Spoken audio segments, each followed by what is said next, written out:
நீங்க ஓகே அவரை தோழர்களே, தமிழ்நாடு கலை இலக்கிய பெருமன்றம் ஒரு மகத்தான இலக்கிய தொடர் ஓட்டத்தில் ஒரு தனி மனிதனாக இல்லாமல் பல்வேறு இலக்கிய ஆளுமைகளோடு இணைய வழியாக தமிழ்நாடு கலை இலக்கிய பெருமன்றம் நாளும் ஒரு கதை என்கிற தலைப்பின் கீழ் பயணித்துக் கொண்டிருக்கிறோம் தோழமைகளே.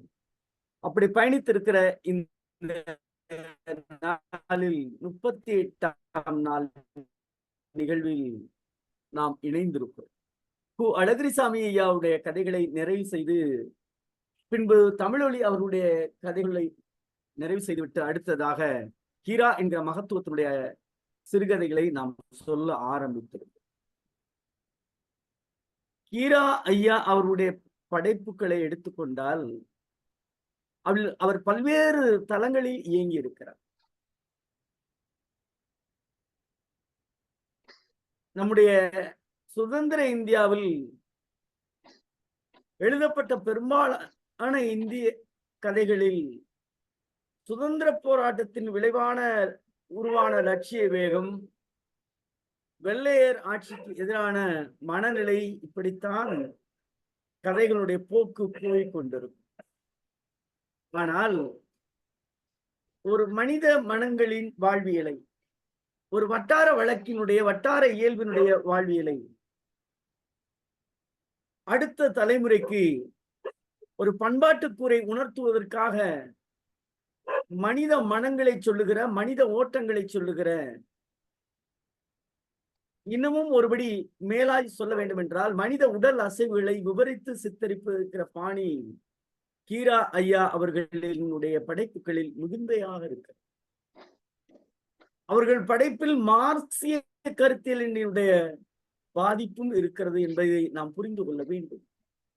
குறிப்பாக கதவு, தோழன் ரங்கசாமி, அவர் தொழிலாளர், வேட்டி போன்ற பல கதைகளில் சமூகத்தினுடைய பார்வையை, மார்க்சியத்தினுடைய பார்வையை நேரடியாகவே பிரச்சார குரலுடன் அமைவது போல அவருடைய படைப்புகள் இருக்கும். பெரும்பாலான கதைகளில் மார்க்சிய மனிதாபிமான குரல்களே கீராவிடம் ஓங்கி ஒழிப்பதாகவே நாம் பார்க்கிறோம். கனிவு, கண்ணிமை போன்ற உலகம் சார்ந்த கதைகள் கூட அந்த மார்க்சிய மனிதாபிமான குரல் பிரதானமாகவே முழங்குகிறது அவருடைய சிறுகதை படைப்புகள். அப்படிப்பட்ட மகத்தான படைப்பாளனுடைய கதையைத்தான் இன்றைக்கு நம்மோடு மிருக மனிதம் என்கிற கதையை இன்றைக்கு நம்மோடு சொல்ல பயணித்திருக்கிற மிகப்பெரிய ஆளுமை தோழர் பேராசிரியர் முனைவர் மா. ராமச்சந்திரன் ஆவார். இவர் கிருஷ்ணகிரி மாவட்டத்தில் இருக்கக்கூடிய ஸ்ரீவித்யா மந்திர் கலை மற்றும் அறிவியல் கல்லூரியில, தன்னாட்சி பெற்ற கல்லூரியில தமிழ் துறையில இணை பேராசிரியராக பணியை ஆற்றி வருகிற பெருமகனார் ஆவார். இவர் திருநெல்வேலி மாவட்டம் அம்பாசமுத்திரத்தில் பிறந்திருந்தாலும் இவருடைய பள்ளி கல்லூரி வாழ்க்கை மதுரையிலே இருந்ததால் மதுரையை சுற்றியே அமையப்பெற்றது. ஆய்வியல் நிறைஞர் பட்டம் மதுரை காமராஜர் பல்கலைக்கழகத்திலும், முனைவர் பட்டம் சேலம் பெரியார் பல்கலைக்கழகத்திலும் நிறைவு செய்த பெருமகனார் பூரம் என்ற புனைப்பெயரில் கவிதைகளை எழுதி வருகிற ஆளுமை ஆவார். வல்லமை.com என்கிற இணைய இதழில் இவருடைய பல கவிதைகள் வெளிவந்திருக்கிறது. அந்த இதழில் மதிப்பீட்டு குழுவிலும் பேராசிரியர் பயணித்து வருகிறார். மன வெளிச்சம் என்கிற கவிதை தொகுப்பை வெளியிட்டு இருக்கிறார். கூடுதல் சிறப்பாக கல்வி உலகத்தினுடைய சிறப்பாக பெரியார் பல்கலைக்கழகத்தில் 2006 முதல் 2008ஆம் ஆண்டு வரை செனட் உறுப்பினராக தேர்ந்தெடுக்கப்பட்டது. இவர் பல்வேறு ஆளுமைகளில் அன்பை பெற்றவர். முதுகலை பட்டம் படிக்கின்ற பொழுதே முனைவர் கு. ஞானசம்பந்தம் ஐயா அவர்களுடைய அன்பையும் ஆதரவையும் பெற்ற இவர் நீண்ட வாசிப்பு கொண்ட பேராசிரியர் ஆவார். இவர் சிசு செல்லப்பா தமிழாய்வு மையம் திருவண்ணாமலை மாவட்டத்திலே உருவாக்கி தீவிரமாக செயல்பட்டு வருகிறார். தமிழ் இலக்கியத்தின் பன்முகம் என்கிற இணையவழி கருத்தரங்கு என பல்வேறு கருத்தரங்கங்களையும் ஒருங்கிணைத்திருக்கிற பேராசிரியர் கருத்தரங்கங்கள், பயிலரங்கங்கள் என எண்ணிலடங்காதவை, குறிப்பாக தமிழ் கூறும் நல்லுலகத்திற்கு பெருமை சேர்க்கிற எல்லா அமைப்புகளும் நடத்திய கருத்தரங்கங்கள், பயிலரங்கங்களில், இதழ்களில் எழுதியும் பேசியும் வரக்கூடிய மகத்தான இலக்கிய ஆளுமையாவார். இவருடைய கவிதைகளுடைய வரிசையை எடுத்தால் கிட்டத்தட்ட 28, 29க்கு மேலே கவிதைகள் இருக்கிறது. பெற்ற விருதுகள் 2019 சாதனை விருது செய்மனமே என்கிற இலக்கிய அமைப்பு சென்னையிலே வழங்கி இருக்கிறது. அதே 2019 கபிலர் விருது திருக்கோவிலில் இருக்கக்கூடிய கபிலர் முத்தமிழ் சங்கம் வழங்கி இருக்கிறது. கவி திலகம் விருது 2019. 2017 சிறந்த ஆசிரியர் விருது குறிப்பாக அவர் பணியாற்று கல்லூரியிலே அது பெற்றிருக்கிறார். பணியாற்று கல்லூரியிலே சிறந்த ஆசிரியர் விருது பெறுவது என்பது எளிதான காரியம் இல்லை. அரசில் இருந்து கூட சிறந்த ஆசிரியர் விருது பெற்று விடலாம். ஆனால் மாணவர்களிலிருந்து பெறுவது என்பது ஒரு மகத்தான பணிக்கு கிடைத்த ஒரு உரிய அங்கீகாரமாகவே நாம் பார்ப்போம். கவிதைக்கான 2ஆம் பரிசு புதுச்சேரியிலே பெற்றிருக்கிறார். சிறந்த உதவி பேராசிரியர் விருது கோவையில் இருக்கக்கூடிய பியர்ஸ் ஃபவுண்டேஷன் வழங்கி இருக்கிறது. இப்படி அவை மட்டுமல்லாது சிறப்பு விருந்தினராக, கட்டுரையாளராக, ஆய்வாளராக 100க்கும் மேற்பட்ட நிகழ்ச்சிகளில் அவர் பங்கு பெற்றிருக்கிறார். அவருடைய நூல்கள் எண்ணிலடங்காத நூல்கள், 13க்கும் மேற்பட்டது.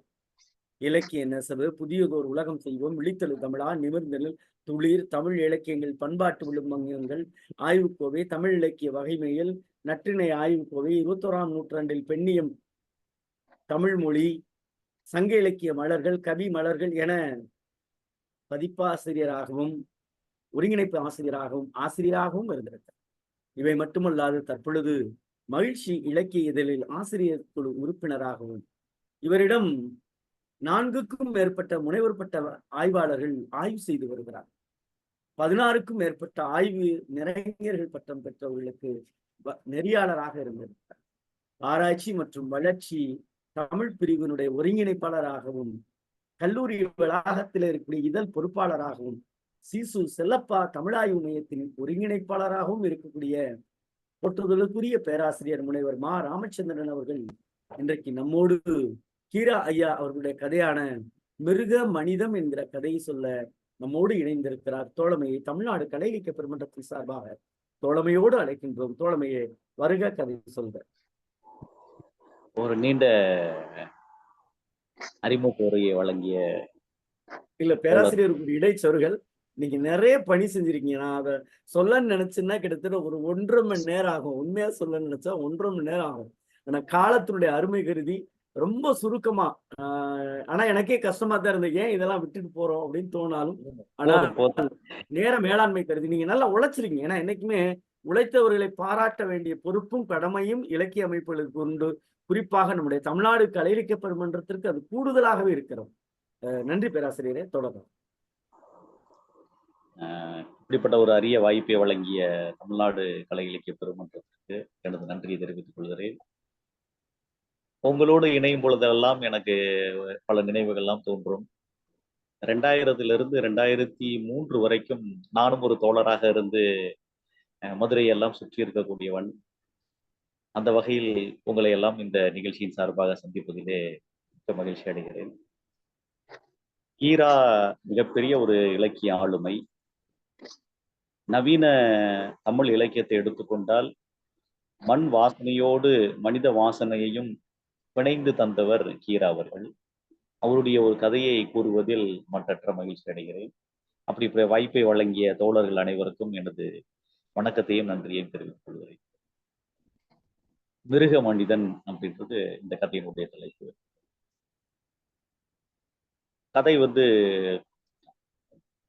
கதை சொல்லல் அப்படின்ற முறையில் எளிமையாக இதை பேசிவிடலாம். நான் ஆய்வு நிலையில் பேசுவது வேறு விதமாக இருக்கும். கதை சொல்லுதலாக இதை வைத்துக் கொள்ளலாம். ஒரு வீட்ல ஒரு பூனை வந்து 3 குட்டிகளை போட்டிருக்கிறது. அந்த குட்டிகளுக்கு அந்த பூனையானது வேட்டையாடுவதை பற்றின பயிற்சியை வழங்குகிறது. தனது வாளை ஆட்டி ஆட்டி அதிலிருந்து அந்த குட்டி பூனைகளுக்கு ஒரு பயிற்சியை தருவதாக கீரா அவர்கள் எழுதுகிறார். இதையெல்லாம் பார்த்து கொண்டே சாப்பிட்டுக் கொண்டிருக்கிறார் கதையினுடைய முக்கியமான கதாபாத்திரம், அப்பா என்ற கதாபாத்திரம். அப்ப அவருக்கு அந்த பூனையினுடைய விளையாட்டுகள் அவருக்கு மிகப்பெரிய ஒரு ஆர்வத்தை தருவதாக இருக்கிறது.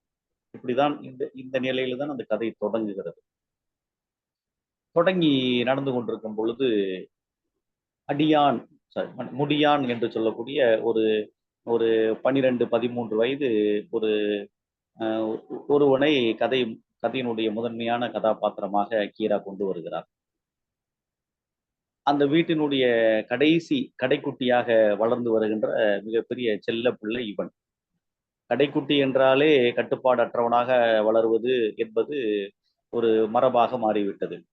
ஆகையால் இவனும் அந்த மரபுக்கு உட்படக்கூடியவனாகவே இருக்கிறார். கட்டுப்பாடுகள் இல்லாமல் அலைந்து திரிந்து பல சிக்கல்களையும் கெட்ட பெயர்களும் எடுக்கக்கூடியவனாக இருக்கிறார். இவற்றை எல்லாம் கீரா அவர்கள் நண்பர்களோடு சேர்ந்து பீடி குடிப்பது, நண்பர்களோடு சண்டை போட்டு மண்டையை உடைப்பது, பள்ளிக்கூடத்திலே ஆசிரியரோடு முரண்பட்டு கல்லெறிந்து கலவரம் செய்வது, இப்படியான குறும்புத்தனங்களை எல்லாம் செய்யக்கூடியவனாக அவன் இருக்கிறார். இதன் காரணமாக தந்தையின் கோபத்திற்கு ஆளாகி சில நாட்கள் வீட்டை விட்டே ஓடக்கூடியவனாகவும் இருக்கிறான். ஆக ஒரு கட்டுப்பாட்டுக்குள் வராத, ஒரு சமூக ஒழுங்குக்குள் வராத, எதையுமே மீறக்கூடியவனாக இவன் இருந்து வருகிறான். இந்த நடவடிக்கைகளை எல்லாம் பார்த்த அவங்க அப்பா மிகவும் வருத்தப்படுகிறார். அந்த சூழலிலே அவனுடைய பெரிய மாமா வீட்டிற்கு வந்து பேசிக் கொண்டிருக்கிறார். இவனது சுட்டித்தனத்தை எல்லாம் கண்டுவிட்டு, சரி வா ஊருக்கு போகலாம், அங்க சர்க்கஸ் எல்லாம் இருக்குது, நாய் வந்து நிறைய சர்க்கஸ் எல்லாம் செய்யும் அப்படின்னு சொல்லி அவனை அழைக்கிறாரு. அவனும் போறான். அவங்க வீட்டுக்கு வந்து விருந்தினரா சென்று விட்டான். இப்ப இது ஒரு வகையான பகுதியாக நிற்குது. அடுத்த ஒரு பகுதியை வந்து கீரா அவர்கள் உள்ள கொண்டு வரார். என்ன அப்படின்னு கேட்டீங்கன்னா, பூனை வந்து என்ன செய்யுது அப்படின்னா, இது வந்து அதாவது என்னதுன்னா நினைவோடை உத்தியில வந்து எழுதப்பட்ட ஒன்றாக இருக்குது. பூனை வந்து என்ன செய்யுது அப்படின்னா, தன்னுடைய இணையை அழைப்பதற்காக இரவு எல்லாம் கூவி கூவி அழைக்கிறது, கத்துகிறது. அப்ப தன்னுடைய இணையோடு அது சேரக்கூடிய அந்த அந்த செயல்பாடுகளை எல்லாத்தையும் கீரா அவர்கள் ரொம்ப அற்புதமாக கூறியிருக்கிறார். நமக்கும் அந்த அனுபவம் எல்லாம் உண்டு. 2 பூனைகள் ஓட்டு வீடுகளிலே கத்திக்கொண்டும் ஓடிக்கொண்டும் ஒரு கலைபுரத்தையே செய்யக்கூடியது எல்லாம் நாம் பார்த்திருக்கிறோம், அனுபவத்தை கண்டிருக்கிறோம். அப்பொழுது இரவிலே தூங்கி கொண்டிருக்கக்கூடிய உழைப்பாளிகளுக்கு அது மிகப்பெரிய ஒரு இடைஞ்சலாகவும் சோர்வாகவும் இருக்கும். இதையெல்லாம் சொல்லி வருகிற கீரா அவர்கள் ஒரு வார்த்தையை வந்து நுணுக்கமா சொல்லுவார். என்ன சொல்லுவார்னா, அவங்க அப்பா வந்து அப்படியே அலுப்புல புரண்டு படுத்துட்டு, அந்த பையன் வீட்டுல இருந்தானா இந்த பூனை இப்படி எல்லாம் ஆடுமா அப்படின்னு ஒரு வார்த்தையை வைப்பார். இந்த இடத்துல தான் ஒரு எழுத்தாளருடைய ஆளுமை இருக்கிறது அப்படின்னு நான் நினைக்கிறேன். அப்ப அவங்க அப்பா வந்து அந்த பையனுடைய சுட்டித்தனத்தை எல்லாம், மீறலை எல்லாம் அவர் வந்து அங்கீகரிக்கிறார். இல்லை என்று சொன்னால் இவருடைய அந்த அன்புல வந்து இதெல்லாம் வந்து ஊட்டி வளர்க்கப்படக்கூடியதாக இருக்குது அப்படின்றத கீரா வந்து அப்படியே ஒரு ஒரு வார்த்தையில வந்து சொல்லிட்டு போயிடுறாரு. அதுக்கப்புறம் என்ன ஆகுது அப்படின்னா, ஊருக்கு போன அந்த பையன் வந்து வீட்டுக்கு வர்றான். வந்தவன் நேரா என்ன பண்றான் அப்படின்னா, அவங்க வீட்டுல வளர்க்கக்கூடிய ஒரு நாயை போயிட்டு என்ன பண்றான்னா, ஒரு குச்சி எடுத்து அந்த நாய்கிட்ட கொடுக்குறான். அந்த நாய் வந்து ஒண்ணுமே செய்யல. ஒரு மாதிரி பயந்துகிட்டு நிக்குது. கோபத்துல அந்த நாயை அடி அடின்னு அடிக்கிறான். அது ஊளையிடுது. அடிச்சுட்டு வெளியில வர்றான். அவங்க அக்கா ஏன்டா இப்படி அடிக்கிற அப்படின்னு கேட்கும்போது, அவன் வந்து எந்த ஒரு குற்ற உணர்ச்சி இல்லாம எளிமையா சொல்றான். நான் கொடுத்த கம்ப அந்த நாய் வாங்க மாட்டேங்குது அப்படின்னு சொல்றான்.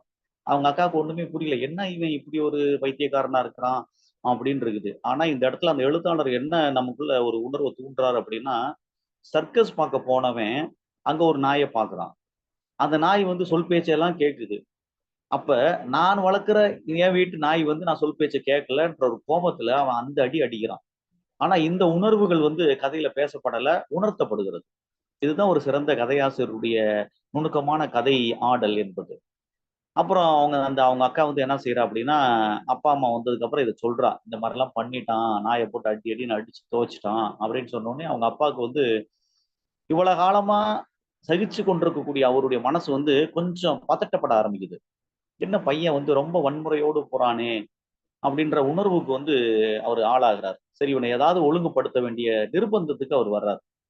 அப்ப அன்பா சொல்லி பார்த்தாச்சு, பண்பா சொல்லி பார்த்தாச்சு, கொஞ்சம் அடிச்சும் பார்த்தாச்சு இல்லையா? அதுவும் குறிப்பா பார்த்தீங்கன்னா, அவங்க அவங்க ஆசிரியர் மேல கல் எறிஞ்சுட்டு அவன் வீட்டுக்கு வர்றான். அவன் அந்த ஆசிரியர் வந்து பெற்றோர்கிட்ட வந்து கம்ப்ளைண்ட் பண்றாங்க. அந்த பையன கட்டி வச்சு அடி அடின்னு அடிக்கிறாரு. இவர் அடிக்கிற அடிய ஊர் மக்கள் சொல்றத கேட்டுட்டு அந்த ஹெச்எம்மும் அந்த வாத்தியாரும் வீட்டுக்கு ஓடியாடுறாங்க. பையனுக்கு ஏதாவது ஆயிடுச்சுன்னா நாளைக்கு நம்மள கேள்வி கேட்பாங்களே, நாம சட்ட சிக்கல்ல மாட்டிக்க கூடாதுன்னு ஓடிய வந்து அவங்க அப்பா கிட்ட வந்து கெஞ்சுறாங்க. இல்லங்க இப்படிலாம் பண்ணாதீங்க அப்படின்னு சொல்லி அவங்க சொல்றாங்க. அப்ப அந்த பையன் ஒரு ஸ்டேட்மெண்ட் குடுக்குறான். அதுதான் வந்து இந்த கதையில வந்து ரொம்ப ஒரு சமூகம் வந்து எப்படி ஒரு குழந்தைய வந்து வளர்க்கக்கூடாது அப்படின்றதுக்கான ஒரு சமூகம். அவன் சொல்றான், அந்த வாத்தியார பார்த்து சொல்றான். "உன்னைய வந்து குழியில வந்து புதைக்காம விடமாட்டேன்" அப்படின்னு சொல்றான். அந்த 12, 13 வயது மாணவன். அப்ப அவனுடைய மனசுக்குள்ள இருக்கக்கூடிய அந்த வன்மம் என்பது எப்படி அது அந்த அந்த மனசுக்குள்ள ஊறுச்சு அப்படின்றத வந்து எழுத்தாளர் வந்து படிக்கிறவனுடைய நம்மளுடைய அந்த குரல் வளையவே வந்து முறிக்கிறார். எப்படி இப்படி ஒரு வார்த்தைய அந்த பையன் சொல்லுவான்? அப்படின்றத வந்து நம்ம சிந்திக்க வேண்டியிருக்குது. அப்ப அவங்க அப்பாவுக்கு ஒரு சிக்கல் வருது. இல்ல குழந்தை போற போக்கு சரியில்ல. அவன ஏதாவது திருத்தணும் அப்படின்னு அந்த பெரிய மாமா வர சொல்லி ஆலோசனை பண்றாங்க. அப்ப அவர் என்ன சொல்றாரு அப்படின்னா, நல்ல ஒரு ஸ்ட்ரிக்ட்டான ஒரு பள்ளிக்கூடத்துல கொண்டு ஹாஸ்டல்ல போட்டுறலாம். வீட்டுக்கு வராத அளவுக்கு அவன் அங்கேயே இருந்து, அங்கேயே படிச்சுட்டு இருக்கட்டும் அப்படின்னு சொல்லி, ஒரு நல்ல பள்ளிக்கூடத்த தேர்ந்தெடுத்து அங்க போய் ஹாஸ்டல்ல போட்டு வந்துர்றாங்க. அவனுக்கு அது உடன்பாடாவே இல்ல. பயங்கரமான ஒரு கெடுபிடியா நடக்கக்கூடிய அந்த கட்டுப்பாட்டுக்குள்ள அவனால இருக்க முடியல. அப்போ ஒரு காலகட்டத்தில என்ன ஆகுதுன்னா, தண்ணி பஞ்சம் வருது. குளிக்கிறதுக்கெல்லாம் தண்ணி இல்ல. அதனால அவங்க என்ன பண்றாங்கன்னா, பக்கத்துல இருக்கக்கூடிய ஒரு தோப்புல போய் குளிச்சுட்டு வர்றதுக்கு அந்த பள்ளி நிர்வாகம் அனுமதி தருது. இந்த வாய்ப்பை பயன்படுத்தின அவன் என்ன பண்றான் அப்படின்னா, குளிக்க போற மாரி போய் அங்கிருந்து தப்பிச்சு வீட்டுக்கு ஓடியர்றான். அப்ப வர்ற வழியில அது ஒரு பெரிய காடு பகுதியா இருக்குது. அவன் ஒரு ஒரு ஒரு ஒரு கரடுமுரடான ஒரு பாதையில வரும்போது எதுக்க வந்து ஒரு லாரி வருது. லாரி மேல பூரா வந்து மரமா இருக்குது. மரம்னா மரத்த வெட்டி லாரி மேல ஏத்திட்டு அவன் லாரிய ஓட்டிட்டு வர்றான். இந்த பையன பார்த்தோனே, "என்னப்பா வேணும்?" அப்படின்னு கேட்கும்போது, அவன் தண்ணி வேணும்னு சொல்றான். தண்ணி வேணும்னோனே, சரி தண்ணி குடுக்குறேன். இந்த காட்டுக்குள்ள வந்து இவன் என்ன இப்படி தனியா இருக்கிறானேன்னு சொல்லிட்டு தண்ணி குடுக்குறான். தண்ணிய குடிச்சோனே அவனே லாரில ஏத்திட்டு வர்றான். என்ன ஏன் இப்படி தனியா இருக்கிறங்கும்போது, அவன் அந்த பையன் சொல்லக்கூடிய அந்த டயலாக்ஸ் வந்து நம்ம ரொம்ப ஆழமா சிந்திக்க வேண்டியதா இருக்குது. "இல்ல எனக்கு அப்பா, அம்மா ஞாபகம் வந்துருச்சு. அதனால நான் அந்த பள்ளிக்கூடத்த விட்டு ஓடியாந்துட்டேன்" அப்படின்னு சொல்றான். நீங்க அப் பள்ளிக்கூடத்திலேயே சொல்லலாமேப்பா! ஆசிரியர்கிட்ட சொன்னாலே அவங்க அனுமதி குடுப்பாங்களே! அப்படின்னு சொல்லும்போது, "இல்ல நானு கேட்டேன். அவங்க தரமாட்டேங்கிறாங்க. இப்ப பரீட்சை இருக்குது. பரீட்சை முடிச்சுட்டு போன்னு சொல்றாங்க. அதனால நான் வந்துட்டேன்" அப்படிங்கிறான். ஸோ அந்த லாரி டிரைவருக்கு வந்து ஒரு இரக்க உணர்வு வருது. அடடா! இந்த பையன் வந்து ரொம்ப ஹோம்லி சிக்கா இருக்கிறான் போல இருக்குது. அப்படின்னு சொல்லிட்டு அவன் மேல இரக்கப்பட்டு அவன வந்து என்ன செய்றாரு அப்படின்னா, அ வெளியில ஊர் வரைக்கும் கொண்டு வந்து விட்டுட்டு போறாரு. அப்ப அவன் வந்து வீட்டுக்கு வந்துடுறான். வந்தோனே அவன பார்த்தோனே அவங்க அம்மாவுக்கு ரொம்ப ஆச்சரியமாயிருது. ஒரு தாய் அவ வந்து அந்த கடைசி பையன வந்து அன்போட வந்து அரவணைச்சு, "என்னடா வந்திருக்கிறன்னு?" கேட்கும்போது, அவன் சொல்றான், "அந்த மாரி லீவ் விட்டுட்டாங்க. கொஞ்ச நாள் லீவு தான். நானு அதனால வந்துட்டேன்." அப்படின்னு சொன்னோனே, அத பத்தி அதுக்கப்புறம் அந்த வார்த்தைய பத்தி அந்த பெண் எதுவுமே யோசிக்கவே இல்ல. அவனுடைய அந்த களைப்பு, உடம்புல இருக்கக்கூடிய சொறி, சிரங்கெல்லாம் பார்த்துட்டு அவன வந்து என்ன செய்றா அப்படின்னா, அன்போடு அரவணைச்சு அவனுக்கு தேவையான செய்றா. அப்ப அவன் பார்க்குறான், அந்த பூனை வந்து 3 குட்டியோட இருந்துகிட்டு இருக்குது. அப்ப அவங்க அம்மா சொல்றாங்க, "பூனை வந்து 3 குட்டி போட்டிருக்குது" அப்படின்னு சொன்ன உடனேயும், அந்த பையன் சொல்றான், "2 குட்டிய கிணத்துல தூக்கி போட்டுருவோம். 1 குட்டிய மட்டும் வளர்ப்போம்ன்னு" சொல்றான். இது இது எப்படி இந்த விஷயத்த வந்து எப்படி ஒரு ஆசிரியர வந்து உன்னைய குழி தோண்டி புதைக்காம விடமாட்டேன்னு சொன்னானோ, அந்த வன்மம் வந்து ரொம்ப கேஷுவலா வந்து அவனுக்கு வருது. அது குற்ற உணர்ச்சியே இல்லாம அந்த ஒரு அப்படி அது வருது. அவங்க அம்மா அத பத்தி காதுல வாங்கிக்கவே இல்ல. ஆனா, அந்த வெளிப்பாடு இருக்கு இல்லையா? அது ரொம்ப ஒரு வித்தியாசமா இருந்தது. அவன குளிப்பாட்டி, சாப்பாட்டெல்லாம் போட்டோனே குளிச்சுட்டு அவன் வந்து சாப்பிட்டதுக்கு அப்புறம் அப்படியே ஒரு மயக்கம் வந்து நான் நல்லா தூங்க ஆரம்பிச்சுடுறான். இதையெல்லாம் பக்கத்துல சாப்பிட்டுக்கிட்டே அவங்க அப்பா இதெல்லாம் கேட்டுக்கிட்டு இருக்கிறாரு. அப்ப சரி என்ன இந்த பையன் திடீர்னு ஸ்கூல்ல இருந்து வந்துட்டானேன்னு சொல்லிட்டு அவனுடைய ட்ரவுசர் எல்லாம் எடுத்து செக் பண்ணி பார்க்குறாரு. எப்படி வந்தான்? பஸ்ல வந்தானா? எல்லாம் வந்து பார்க்குறாரு. ஒண்ணுமே இல்ல. சரி அவன் தூங்கிக்கிட்டு இருக்கிறான் அப்படின்னு சொல்லிட்டு யோசிச்சுக்கிட்டு இருக்கும்போது, கீரா ஒண்ணு எழுதுவாரு. என்ன அப்படின்னா, இவன் உள்ள வந்த உடனே அந்த நாய் வந்து வால சுருட்டிக்கிட்டு அதே பதுங்கும். அங்க இருக்கக்கூடிய மாடுகள்லாம் ஒரு மாதிரி ஒரு ஒரு பயத்துக்கு வந்துடும். அந்த பூனை என்ன செய்யும் அப்படின்னா, அவங்க அப்பா சாப்பிட்டுக்கிட்டு இருப்பாரு. அந்த பூனையும், குட்டிகளும் விளையாண்டுகிட்டு இருக்கும். அவர் அந்த அந்த அந்த அந்த குடும்பத்த அந்த பூனையினுடைய குடும்பத்த பார்த்து ஒரு மகிழ்ச்சி நிலையில இருப்பாரு. இப்ப இவன் உள்ள வந்தோனேயுமே, இவன் பேசுறது அவர் காதுல கேட்டுக்கிட்டே இருக்கும். அந்த பூனைய அந்த பூனைக்குட்டிய 2 குளத்துல அந்த கிணத்துல தூக்கி போட்டுறலான்னு சொல்லும்போது, சொல்றதுக்கு முன்னாடியே அந்த பூனை என்ன செய்யும் அப்படின்னா, இவன் வந்தத பார்த்தோனமே தன்னுடைய குட்டிகள வந்து கவ்விட்டு பக்கத்து வீட்டுக்கு போறதுக்கு முயற்சி பண்ணும். இப்ப இதெல்லாம் அந்த அப்பாவுடைய பார்வைக்கு கண்ல படுது. "என்னடா இது?" அப்படின்னு படுது. அப்ப அவன் சொல்லுவான், "அந்த 2 பூனைக்குட்டிய கிணத்துல போடுங்கும்போது, அந்த பூனை அவன பார்த்துட்டு போகுமே ஒரு பார்வை" அப்படின்னு அந்த ஹீரா வந்து எழுதும்போது, இப்படி அந்த பூனை அந்த டு ரியாக்ட் தட் இப்படி ஒரு ரியாக்ஷன வந்து அந்த பூனை குடுக்குமா? அப்படின்னு நம்ம யோசிக்கிறோம். குடுக்கறதுக்கு வாய்ப்பு இல்லன்ற வகையில கூட நம்ம சிந்திக்கலாம். ஆனா, கீரா இந்த இடத்துல தான் ஒரு படைப்பாக்கத்த கொண்டு வந்து குடுக்குறாரு. அது தன்னுடைய உணர்வை வந்து அது வெளிப்படுத்தக்கூடியதாக அவர் அந்த இடத்துல எழுதுறாரு. அவன வந்து அப்படி ஒரு பார்வை பார்த்துட்டு போங்க. "என்னடா மனுஷன் நீயி?" அப்படின்னு அது பார்த்துட்டு போகக்கூடிய அந்த இடம் வந்து ரொம்ப முக்கியமான ஒரு இடம். அப்ப கொஞ்ச நேரத்துல என்ன ஆகும் அப்படின்னு கேட்டீங்கன்னா, அந்த பள்ளிக்கூடத்துலருந்து அந்த அலுவலகத்துல இருக்கிற ஒருத்தர் வேகமா ஓடிருவாரு. ஏன்னா பையன் காணாம போயிட்டான். நாளைக்கு பெற்றோருக்கு பதில் சொல்லணுமே என்பதற்காக அவர் ஓடியாந்து என்ன செய்வாருன்னா, விசாரிச்சுட்டு இந்த மாரி இந்த பையனுடைய வீடு எங்கன்னு கேட்டுட்டு, அங்க வந்து கேட்கும்போது, "ஆமா எங்க வீடு தான் சொல்லுங்க" அப்படிங்கும்போது அவர் சொல்றாரு. "இந்த துரைராஜ்ன்ற பையன் வந்து உங்க பையன் தான். அவன் திடீர்னு பள்ளிக்கூடத்துலருந்து ஓடியாந்துட்டான். அதனால ஹெச்எம் வந்து உங்களுக்கு லெட்டர் குடுக்க சொன்னாரு." அப்படின்னு அத குடுக்கும்போது அவங்க அப்பா அந்த லெட்டர கையில வச்சுட்டு பார்க்குறாரு. பையன் தூங்கிக்கிட்டு இருக்கிறான். பூனை வந்து என்ன செய்யுது, இவன பார்த்தோனே குட்டிய கவ்விக்கிட்டு ஓடுது. இவன் பள்ளிக்கூடத்துல சொல்லாம கொள்ளாம ஓடி வந்திருக்கிறான். இது எல்லாம் ஒரு மனசுல அப்படியே ஓடுது. அப்படியே என்ன செய்றதுன்னே தெரியாம யோசிச்சுக்கிட்டு இருக்கும்போது எழுதுறாரு. அவன் அந்த பள்ளிக்கூடத்துல சேர்த்தா திருந்திருவான்னு சொல்லி நம்ம சேர்த்து விட்டோம். ஆனா, இப்ப இருக்கிறதெல்லாம் பார்த்தா அவன் ஒரு துளி கூட திருந்தவே இல்ல போல இருக்குதே! அப்படின்னு வருத்தத்தோட தன்னுடைய மனைவி கிட்ட சொல்லுவான்.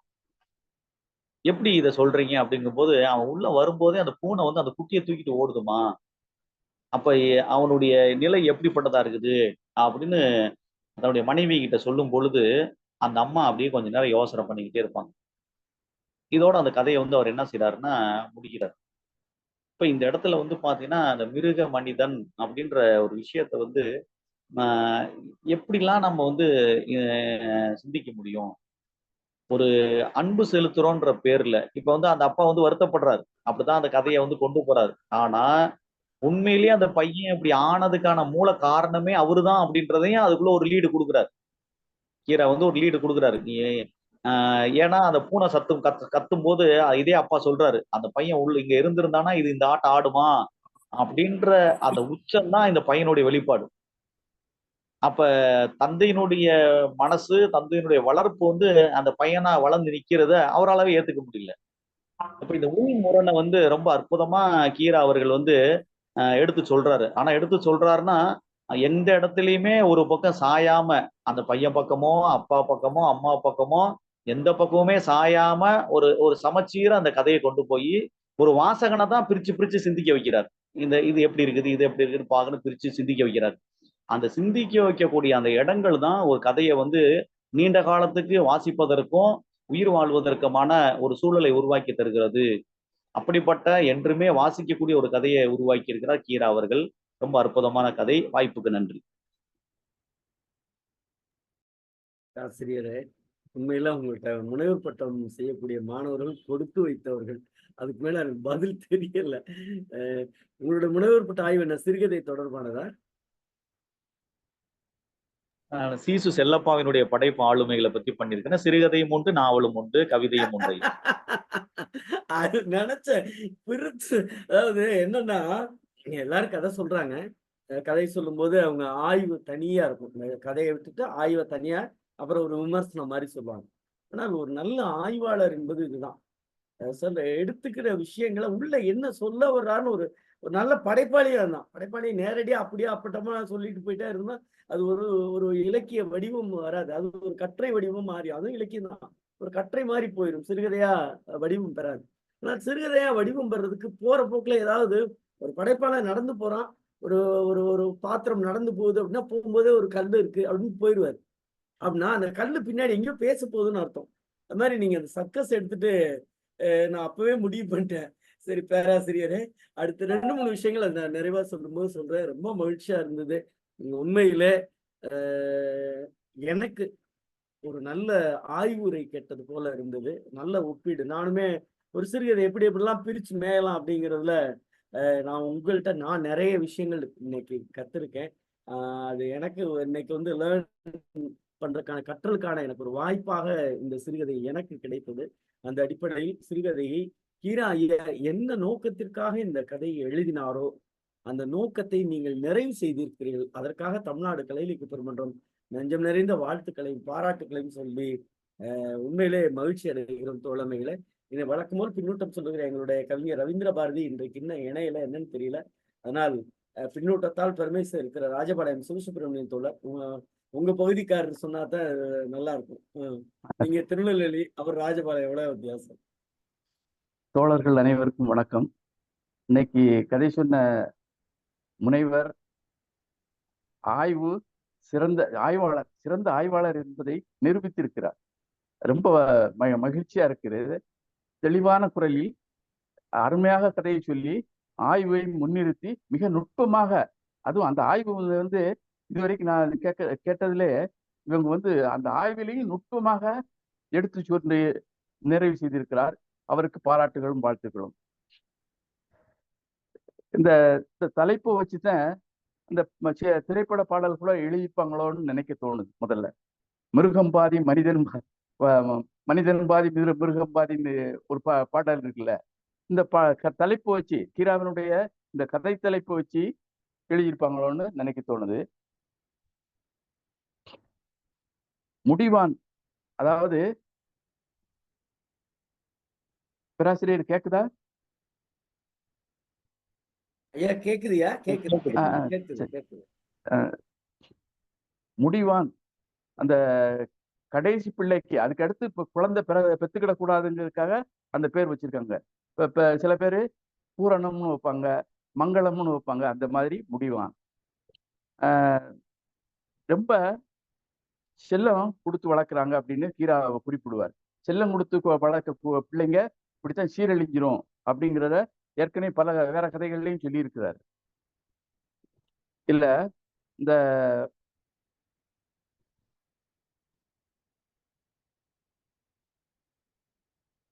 சர்க்கஸ் பார்க்க கூட்டு போறாப்புல அவனுடைய சொந்தக்காரங்க அதை அதை ஒப்பிட்டு நல்ல உய்த்துணர்ந்து சொல்றாரு முனைவர் ராமச்சந்திரன் அவர்கள். அந்த உய்த்துணர்ந்து சொன்னாப்புல அது நான் நினைச்சது சரிதான். முடிவான் வந்ததும் பூனைக்குட்டிகள் குட்டிகளை பிடிச்சுக்கிட்டு இந்த தாய் பூனை ஓடுது. அதை ஏன் அப்படி சொல்றேன், அந்த பூனை வந்து ஏன் பயந்து ஓடுதுன்னா, இன்னொன்னு நான் நினைக்கிறேன், அந்த நாயை அடிச்சான்ல, அதை அந்த பூனை பார்த்துருக்கும். பிறகு இவன் பேசுறதை கேட்டெல்லாம் பேசுறதுக்கெல்லாம் அந்த பூனை வந்து கேட்டு புரிஞ்சிருக்காது. 2 பூனைக்குட்டிய கிணத்துல ஓட்ட வேண்டியதுன்னா ஒண்ணு வளர்த்தா போதாதாட்டு இவன் பேசுனதெல்லாம் கேட்டிருக்காது. அந்த நாயை அடிச்சதை அந்த பூனை பார்த்துட்டு தான் பயப்படுது. இவனை பார்த்தாலே பயப்படுது. அந்த வீட்டு பிராணிகள், செல்ல பிராணிகள் எல்லாம் பயப்படுது. இது வந்து கடைசியில என்னன்னா, செல்ல பிராணிகளை கொல்ல சொல்கிறான், அவற்றின் வாழ்க்கையை முடிக்க சொல்கிறான், அதனாலேயே இவனுக்கு முடிவான் என்று கீரா அவர்கள் பெயர் வைத்திருக்கிறாரோ என்று நினைக்க தோன்றுகிறது. முடிவான் என்ற யமகாதகன், செல்ல பிராணிகள், வளர்ப்பு பிராணிகள் எல்லாம் கொல்ல சொல்றான்ல, யமகாதகன். இது இன்னொன்னு, இந்த தலைப்பையும் வச்சு இது பண்ணும் போது இது ஒரு திணை மயக்கம் மாதிரி. உயர்திணை வந்து அகிரிணையா போயிருது, அகிரிணை வந்து உயர்திணை ஆயிருது அப்படிங்கிறதையும் கருத்தில் கொள்ளலாம். மிக அருமையான கதை. மிக ஆய்ந்து நுட்பமாக சொன்ன முனைவர் ராமச்சந்திரன் அவர்களை மீண்டும் ஒரு முறை பாராட்டி வாழ்த்தி மகிழ்ந்து நிறைவு செய்கிறேன். நன்றி, வணக்கம். வாய்ப்புக்கு நன்றி, வணக்கம். நன்றி தோழமையே, மிக்க மகிழ்ச்சி. சாத்தூர் சிங்கக்குட்டி கணேசன் தோழர். தோழர்கள் அனைவருக்கும் வணக்கம், வளமுடன். இந்த கதை மிருக மனிதம் என்ற கதையினுடைய சாராம்சமும் உள்கருத்தும் நம்ம பார்க்க போகும்போது ஐயா ராமச்சந்திரன் அவர்கள் ஒரு சிறிய கதையா இருந்தா கூட அதுல வந்து கீரா அவர்கள் வந்து எப்படியெல்லாம் அந்த கதையை அமைச்சிருக்காங்க, அது உள்கருத்தை வந்து எப்படி சொல்ற மாதிரி இருக்காங்கன்னு ரொம்ப ஆய்வு பண்ணி சொன்னது போல இருந்தது. ரொம்ப அருமையான ஒரு கதை. அதே போல கீரா வந்து கதைய வந்து எந்த கதையாக இருந்தாலும் சரி, அந்த கதையினுடைய ஓட்டத்திற்கு தகுந்த மாரி மற்ற சம்பவங்களையும் எடுத்து கூறி அதை கொண்டு வர்றது வந்து ரொம்ப இயல்பான விஷயமா இருக்கு. குறிப்பா பார்த்தீங்கன்னா, ஒரு பூனைக்குட்டி வீட்ல வளர்க்கக்கூடிய, நாய் வளர்க்கக்கூடியதான். இத கூட அந்த சரி அந்த பையனுடைய எண்ணத்த தான் நம்ம சொல்ல வர்றாங்க. அதற்கு பூனை இருக்கிறதும், குட்டி போடுறதும் வந்து தேவையான்னு நம்ம நினைக்கலாம். ஆனா இருந்தா கூட, அத ஏன் அப்படி கொண்டு வர்றாரு அப்படின்னா, அந்த உயிரினங்களுக்கும் அந்த மாரி நிகழ்ச்சிகளை பார்க்கிறதோ, இல்ல கேட்கிறதோ அவங்களுக்கும் அந்த அந்த அதுக்கும் ஒரு சில அறிவுகள் இருக்கு அப்படிங்கிறத சொல்ற மாரி கொண்டு வராங்க. இன்னொன்னு என்ன அப்படின்னு சொன்னா, அந்த அவரு அவர் சொல்லும்போது, இந்த விரகதாவத்த வந்து சொல்லும்போது, அந்த உயிரினத்திற்கும் விரகதாவம் இருக்குங்கிறத சொல்லும்போது, அந்த பூனைக்குட்டி வந்து பசிய மறந்து, தூக்கம் மறந்து, வேலைய மறந்து, அந்த நிலையிலேயே இருக்கிறது வந்து அந்த மாரி அந்த விரகதாவம் அந்த பூனைக்கு இருக்குங்கிறத சொல்றாரு பாருங்க. அத வந்து எவ்வளவு உள்ளோட்டமாக அத கவனிச்சு, அத வந்து இந்த கதைக்கு ஒத்துமாரி அப்ப எல்லாத்துலயும் ஒரு அன்பான விஷயங்கள் இருக்கிறது அப்படிங்கிறது வந்து எல்லா உயிரினங்களும் இருக்குங்கிறத சொல்ற மாரி இருக்குது. அதே மாரி அவங்க அப்பா அந்த வீட்ல அந்த பையன் இல்லாத சமயத்துல, அந்த பையன் வீட்ல இல்லாதனால, பூனை வந்து ரவ்வாலி பண்ணுது அப்படின்னு சொல்றாப்புல.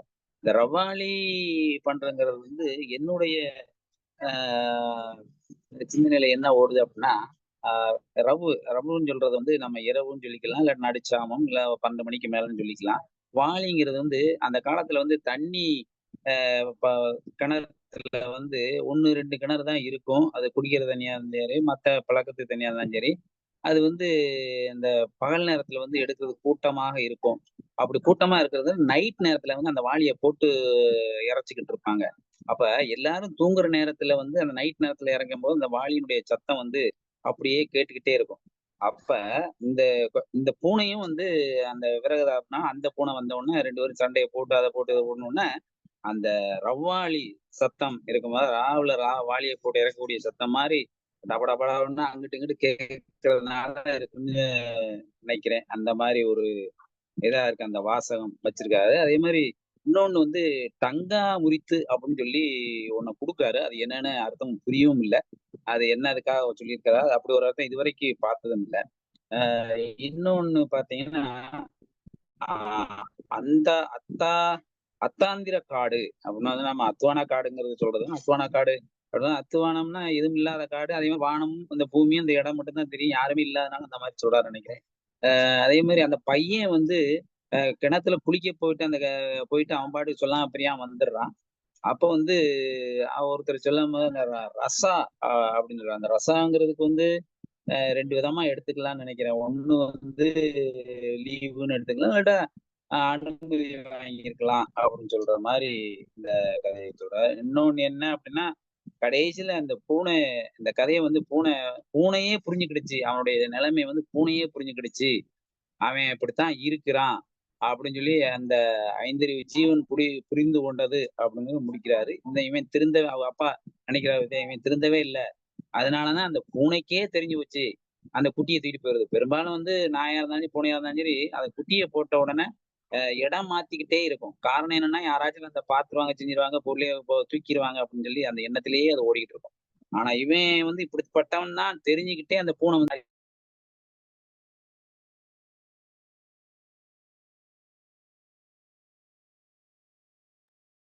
தோழர் கணேசன் தோழர் மியூட் ஆயிடுச்சு. கணேசன் தோழர் பேசு. சரி. அதாவது அவங்க அப்பாவே சொல்றத பார்த்தா, அவரு வந்து ஐயா ராமச்சந்திரன் ஐயா சொன்னது போல, இந்த இந்த பையன் வந்து இப்படி ஆகுறதுக்கு காரணம் அவங்க அப்பாவா தான் இருக்குமோ அப்படின்னு சொல்றது வந்து எனக்கு கூட இத படிக்கும்போது அவ்வளவா சரியா புலப்படல. ஆனா ராமச்சந்திரன் ஐயா அத ரொம்ப விளக்கமா சொன்னாங்க. அவர் அப்படியெல்லாம் சொல்ல போய் இந்த பையன் அப்படி மாறி இருக்கிறான் அப்படின்னு சொல்றது அது உண்மைதான்னு நினைக்க வேண்டியது ஒரு சூழ்நிலை வருது.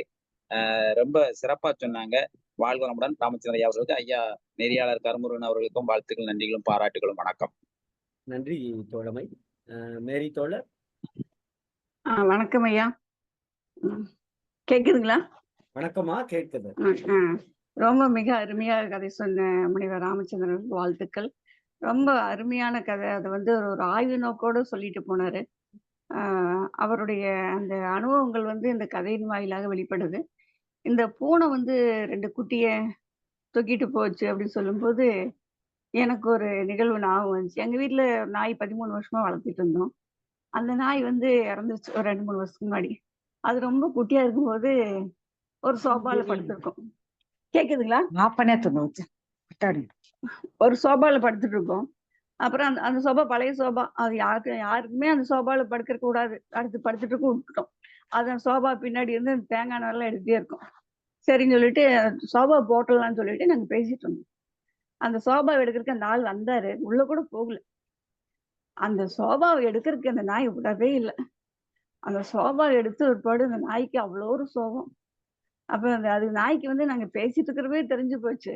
அந்த சோபாவை எடுத்துட்டு போயிடுவாங்கன்னு. அந்த விலங்குகளுக்கெல்லாம் அந்த உணர்வு இருக்குங்கிறது பெரிய விஷயம். அது அவ்வளோ அறிவா இருக்கும். இந்த பூனை நாய்கள்லாம் வந்து நிஜமா அதை வளர்த்தும் போது அதனுடைய அறிவு, அது விளையாடுறது அதெல்லாம் பார்க்கறது சந்தோஷமா இருக்கும்.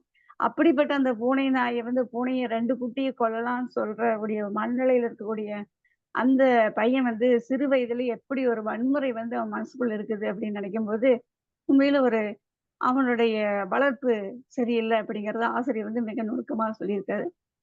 மிகவும் நன்றி, வாழ்த்துக்கள். நன்றி தோழமையே. மகாலட்சுமி தோழர். வணக்கம் தோழர். அந்த ராமச்சந்திரன் ஐயா அவர்களுக்கு என்னுடைய வாழ்த்துக்களும் வணக்கங்களும். முதலாக அந்த கதையை ஆரம்பிக்கும் போது ஒரு ஊர்ல ஒரு வீட்டுல அந்த ஒரு அப்படிங்கிற வார்த்தையை போட்டு ஆரம்பிச்சாரு. அந்த கதை ரொம்ப நுணுக்கமாக ஆராய்ச்சிக்குட்பட்ட கதை. நிறைய விஷயங்களை நான் கத்துக்கிட்டேன். ரொம்ப அற்புதமாக இருந்தது. வாழ்த்துக்கள் ஐயா. உங்களுக்கு சிரம் சார்ந்த வணக்கங்களும் சொல்லிக்கிடுறேன். உங்க இந்த கதையில இருந்து இப்படியெல்லாம் கதையை சொல்லணும் அப்படிங்கிற ஒரு ஆர்வம் எனக்கு ஏற்படுது. நன்றிங்க ஐயா, நன்றி.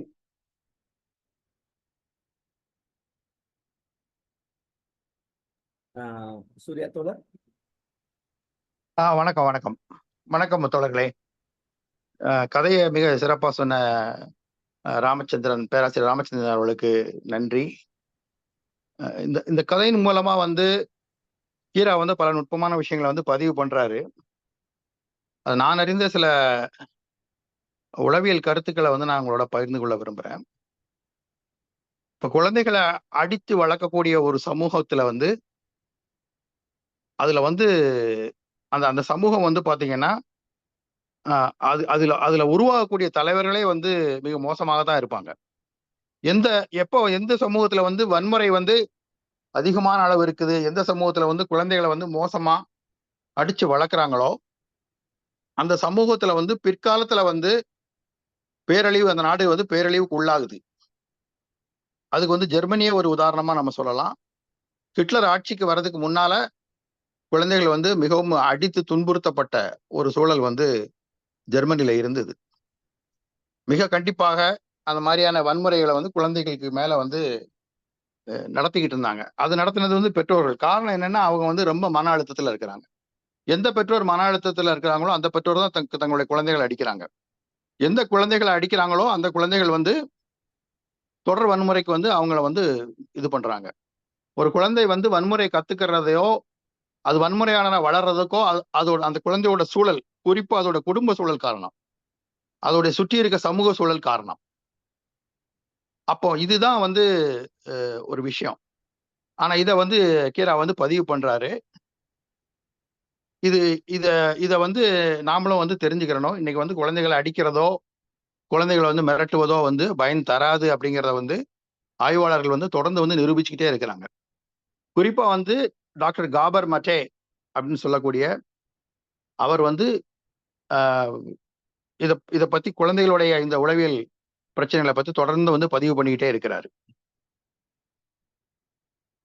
அப்ப நம்ம சமூகத்திலேயே வந்து நாம குழந்தைகளை அடிச்சு, குறிப்பா வந்து வட இந்தியாவில வந்து குழந்தைகளை அடிக்கிறது, குழந்தைகளுக்கு வன்முறை வந்து மிக அதிக அளவுல இருக்குது. அப்படி இருப்பதுனாலதான் அந்த வலதுசாரித்துவமே வளருது. அதனாலதான் வந்து இது மாதிரியான மோசமான ஆட்சியாளர்கள் நம்ம தேர்ந்தெடுக்கிறோம். ஸோ இதையெல்லாம் நம்ம வந்து பொருத்தி பார்க்க வேண்டியிருக்குது. அப்போ குழந்தைகளுக்கு எதிரான வன்முறை இல்லாத ஒரு வீடு இருக்கணும். வீடுங்கிறது வந்து ஒரு பாதுகாப்பான உணர்வை வந்து குழந்தைகளுக்கு கொடுக்கணும். அப்படி குழந்தைகளுக்கு வீடு வந்து பாதுகாப்பான உணர்வை கொடுத்ததுன்னா நிச்சயமா அந்த குழந்தைகளோட மனதில் வந்து வன்முறை வராது. வாய்ப்புக்கு நன்றி. நன்றி தோழர்களே, மிக்க மகிழ்ச்சி. வேறு யாராவது பின்னூட்டம் தரீங்களா? நிறைவா புதுச்செயலாளர் தொடரலாம். வேற யாராவது பின்னூட்டம் தரீங்களா? நன்றி. நிறைவாக நம்முடைய தமிழ்நாடு வணக்கம். டிஎஸ்என் தோழர் பேசுங்க. ரொம்ப அருமையான கதை சொல்லல். முனிவர் அவருடைய அறிமுகத்துல சொல்லும் போதே சரி நம்ம எதிர்பார்க்கலாம் ரொம்ப அப்படிங்க. ஏன்னா கருமுருகன் தோழர் வந்து இன்றைய கதை சொல்லி முனிவர் ராமச்சந்திரனை அறிமுகப்படுத்தும் போதே சரி அப்போ ரொம்ப அறிவுபூர்வமான ஒரு கதை சொல்லல் இருக்குன்னு நினைச்சதுதான். அதுபடியே நடந்தது. அவர் வந்து இன்னைக்கு அந்த கதையில எனக்கு தச்சது என்னன்னா, இந்த கதை வந்து அந்த மன ஓட்டம், அந்த இலக்கிய படைப்புல வந்து ஸ்ட்ரீம் ஆஃப் கான்சியஸ்னஸ் அப்படிம்பாங்க, அந்த இதை இதுல பூத்திருக்காரு. ஆனா அது வந்து ஒரு நேச்சுரலா எண்ண ஓட்டங்கள் இல்ல உணர்ச்சிகள் அதை அப்படி படம் பிடிச்சு காட்டுது. இது வந்து ஒரு இந்த கோட்பாடு வந்து ஒரு ஸ்ட்ரக்சருக்குள்ள நிக்காது, அப்படியே கட்ட வச்சு எந்த அமைப்புக்குள்ளேயும் நிக்காது. அதாவது ஃப்ராக்மெண்ட் பிளவுபட்டதாக இருக்கும் அந்த ஸ்ட்ரீம் ஆஃப் கான்சியஸ்னஸ். அந்த டெக்னிக் கதைகள் நகுலனின் நாய்கள் நாங்க முன்னாடி நாவாட்ட இருக்கும் போது அந்த ஒரு இது நான் ஆராய்ச்சி கட்டுற வாய்ச்சேன். அது வந்து நார்மலான இதுக்கு பயன்படுறாரு அவர் கீரா இதுல. ஆனா நம்மளுடைய மனசு அறிவுபூர்வமாக சிந்திச்சு இல்ல அந்த அத்துப்பட்ட வெளிப்பாடு அந்த அந்த படைப்புகளுக்கு இருக்காது. ஆனா கீரா இது அப்படி கொண்டு போல. இந்த ஸ்ட்ரீம் ஆஃப் கான்சியஸ்னஸ் டெக்னிக்கை பயன்படுத்தினாலும் கூட நமக்கு சொல்ல வேண்டியத கருத்தை கரெக்டா சொல்றாரு. அந்த அடிப்படையில அவர் பேராசிரியர் அந்த கதை சொல்லும்போது தொட்டு சென்றார். அந்த பூனைக்குட்டியோட இவனுடைய உணர்வு, அம்மாவது அந்த மன ஓட்டங்கள் உணர்வு, அதெல்லாம் ரொம்ப அருமையா சொன்னாரு. நமக்கு இதுல மனசு தைக்க வேண்டியது என்னன்னா, ஹீரா அவர்கள் வந்து அந்த செதறி போல அவர் அந்த ஸ்ட்ரீம் ஆஃப் கான்சியஸ்னஸ் இதுலயே செதறி போய் அந்த அதுக்குள்ளேயே அமுங்கி இந்த படைப்பை படைக்கல. ஆங்கில இலக்கியத்துல அந்த வெர்ஜினியா வுல்ஃப், அந்த ஜேம்ஸ் ஜாய்ஸ், உலைசிஸ் அதெல்லாம் ஸ்ட்ரீம் ஆஃப் கான்சியஸ் நாவல்கள். தமிழ நம்ம நகுலன் ஆரம்பிச்சு வச்சார். அந்த இதுல அவர் வந்து கைதே வந்தவராக நம்முடைய அதெல்லாம் தெரிஞ்சிருக்காரு கீரா. அதை வச்சு வெளியே பார்த்தானு அந்த கண்ணோட்டத்துல எழுதி, ஆனா ஹி ஸ்டாண்ட்ஸ் அப்பார்ட். அதற்கு அவங்கள்ட்ட இருந்து வித்தியாசப்பட்டு அழகா இந்த கதையை சொல்லியிருக்காரு. பேராசிரியர் அதை தொட்டு சென்றது எனக்கு மனசுல ரொம்ப தச்சுது. அவருடைய அந்த ஆய்வுபூர்வமான அந்த ஒரு கதை சொல்லலுக்கு பாராட்டும் வாழ்த்தும். நன்றி தோழமையே, மிக்க மகிழ்ச்சி. நிறைவாக நம்முடைய தமிழ்நாடு கலை இலக்கிய மன்றத்தினுடைய பயிற்சியாளர் மருத்துவர் தா. அருமையா. தோழர் அனைவருக்கும் வணக்கம். கேக்குதுல்ல? கேக்குது மருத்துவர். முனைவர் மிக அருமையா சொன்னாங்க கதையை. அவங்க ஒரு மிக சிறந்த ஒரு ஆய்வு நோக்கில் ஒரு சின்ன கதை தான் இது வந்து. ஆனால் ஒரு ஆய்வு நோக்கில் இப்படிப்பட்ட குழந்தைகளும் சமூகத்தில் இருக்கிறாங்கன்னு தான். இங்க கூட ஒரு சாத்தூர்ல ஒரு பையன், அவனுக்கு சின்ன வயசுலயே சுகர் வந்துருச்சு. அவன் ஒரு 10 டிவியாவது உடைச்சிருப்பான். கேட்டவுடனே அது சொல்லலைன்னா தூக்கி எரிஞ்சிருவான்.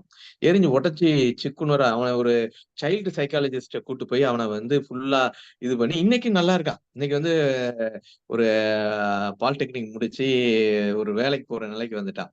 ஆனா அந்த குழந்தையா இருக்கிறப்ப எப்படி இருந்தான்னா முரட்டுத்தனம், வன்முறை இதெல்லாமே இருக்கும். அப்படிப்பட்ட ஒரு கதையை தான் உள்ள வச்சிருக்காரு. அதுல அவருடைய இயல்பான நகைச்சுவை நீங்க வந்து இதை நீங்க சொல்லிட்டு போனீங்கன்னா பயங்கரமா விழுந்து விழுந்து சிரிச்சுக்கிட்டு இருப்பான். அந்த மாதிரியான ஒரு இதுல வந்து அந்த பையன் எப்படி எல்லாம் இருந்தான், அந்த வாத்தியார கள்ளக்குண்டி எறிஞ்சது அதெல்லாம் கிராமங்கள்ல நடந்திருக்கு.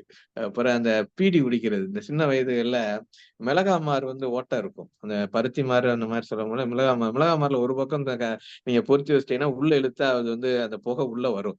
அப்ப வீட்டுக்கு தெரியாம செய்யறது. அப்ப பிள்ளைங்க எல்லாம் சேர்ந்து மிளகாமாறு இருந்ததுன்னா அதை உடைச்சி உறிஞ்சா சிகரெட் மாதிரியே இருக்கும். அங்கிட்டு பாத்ரூம்குள்ள போய் குடிச்சிட்டு வரும். இது ஒரு பெரிய வீட்டுக்கு தெரியாம ஏதோ ஒண்ணு செய்யறோம் அப்படின்ற ஒரு இதுல வந்து ஒரு இது இருக்கும். ஆனா இவன் வந்து ரொம்ப அத வந்து இல்லத்து பிராணிகள் மேல அவன் பாசமா இருப்பார் சொல்லியிருந்தாரா முதல்ல. சரி ரொம்ப பிரியமா இருப்பான் போல அப்படின்னு தான் கதைக்குள்ள போனா, உள்ள இவனை பார்த்தாலே பசுக்கு மிரளுது, கோழி ஓடுது, நாய் கொலைச்சி ஓடுது. ஐயோ என்னை விட்டுருக்கீங்களேன்னு சொல்லி அதுக்கப்புறம் பூனை வந்து கவ்விட்டு ஓடுறது. அப்ப இப்படி ஒரு பையனை ஒரு உளவியல் ரீதியா நீங்க வந்து பேரண்ட்ஸ் வளர்த்தது அந்த இதெல்லாமே நீங்க சொல்லலாம். ஆனாலுமே இப்படியும் ஒரு குழந்தை இருக்கத்தான் செய்யுது சமூகத்துலன்றத இப்ப பின்னி பின்னி பின்னி பின்னி போறது விதம். அந்த எடுத்த உடனே வட்டாத்தி அந்த பூனை படுத்திருந்ததுன்னு எழுதுவாரு. அந்த வட்டாத்தி அது ரொம்ப கேஷுவலா படுத்திருந்தது அந்த பூனை. ஆஹ் தலையை மட்டும் லேசா தூக்கி குட்டி எங்க இருக்குன்னு பார்க்காம அந்த வாலையும் முழுக்க தூக்காம அந்த நுனி வாலை மட்டும் தூக்கி விளையாட்டு காட்டிக்கிட்டு இருந்தது. அவ்வளவு அமைதியா இந்த ஈத்துக்கு தான் பாரு அது இந்த குட்டி போட்டதுக்கு தான் அந்த பூனை இங்க வந்திருக்கு. போன இதுக்கு அவன் முடிவான் இங்க இருந்ததுனால அவன் வரல. அது வந்து வசவு பேர். அந்த அம்மா வந்து இவனுடைய தொல்லை தாங்க முடியாம வச்ச அந்த வசவு பேர். இப்படி ஒரு குழந்தையே ஃபுல்லா ஒரு சித்தரிச்சு அவனுடைய சேட்டைகள் எல்லாம் அந்த நாயை அடிக்கிறதுமே சர்க்கஸ்ல உள்ள நாய் வந்து வாங்குது. ஆனா இந்த நாய் வாங்க மாட்டீங்க அப்படின்னு அவனுக்கு சின்ன குழந்தை தானே. அந்த நாய் வாங்குறப்ப என் வீட்டு நாய் ஏன் வாங்கக்கூடாதுன்றது. அந்த எப்படி வன்முறை அந்த பூனை 3 குட்டி போட்ட உடனே 2 குட்டி தூக்கி கிணத்துல ஓட்டுவோம், ஒரு குட்டி மட்டும் வளர்ப்போம். இந்த பூனைகள் நிறைய வந்த தொல்லைன்றது அவன் ஃபீல் பண்ணானான்றது தெரியல. இதெல்லாம் சைக்காலஜியா உள்ள அனலைஸ் பண்ண நிறைய விஷயங்கள் இவங்களோட இது ஸ்பெஷல் சைல்ட் அவ்வளவுதான். இது ஒரு சாதாரண குழந்தை அல்ல. இது வந்து ஒரு சிறப்பு மனத்தில் மன ரீதியாக சிறப்பு வாய்ந்த குழந்தை. இது வந்து சிறப்பு எந்த விதத்துல இதை வந்து சரி பண்ணணும்னா நம்ம ரொம்ப பெரிய தெரப்பி இருக்கணும், மாத்திரைகள் இருக்கணும், அவங்க குடும்ப சூழல் எல்லாம் மாத்தி அமைக்கணும். அந்த மாதிரி எல்லாம் இருக்கு. மிக அருமையான கதை. இது வந்து அந்த கடல்ல நாகத்தை பாக்குறது, அந்த பொய் சொல்றது, இது எல்லாமே ஒரு நகைச்சுவையோட நல்ல கதை. மிக அருமையா சொன்னாங்க முனைவர் வந்து ஆய்வு நோக்குல பல விஷயங்களை நமக்கு நாம் இதுவரை கேள்விப்படாத விஷயங்கள்லாம் சொல்லியிருக்காங்க. வாழ்த்துக்கள், நன்றி.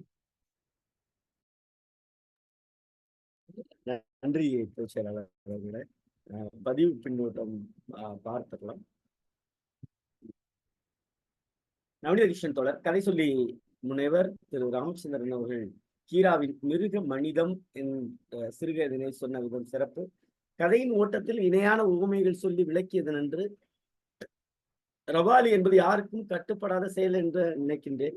முடிவான் இல்லாத செயல் நிலையில் பூனை பயமின்றி இருந்ததும் அவன் வந்தவுடன் குட்டிகளை தூக்கிச் செல்வதும் முடிவான் பற்றிய குறியீடு சிறப்பு. வாழ்த்துக்கள் அப்படின்னு போட்டிருக்காங்க. ஜெயித்து காட்டும் தோழர் புதுக்கோட்டையிலிருந்து இந்த கதையை இவரை தவிர வேறு யாரும் ஆய்வு செய்து மிக அருமையாக அழகாக சொல்லி இருக்க முடியாது. குழந்தை வளர்ப்பில் தாய் தந்தையின் பொறுப்பு இருக்கிறது என்பதை இந்த கதை மட்டும் இல்லாமல் கதை சொன்ன தோழரும் உணர்த்தி விட்டார். வாழ்த்துக்கள், வாழ்க வளமுடன் அப்படின்னு சொல்லியிருக்காங்க. நியூஸ் செர்ஜிலிருந்து தோழர் சூர்யா கதையை சிறப்பாக கூறிய பேராசிரியர் ராமச்சந்திரன் அவர்களுக்கு வாழ்த்துக்கள் போட்டிருக்காங்க.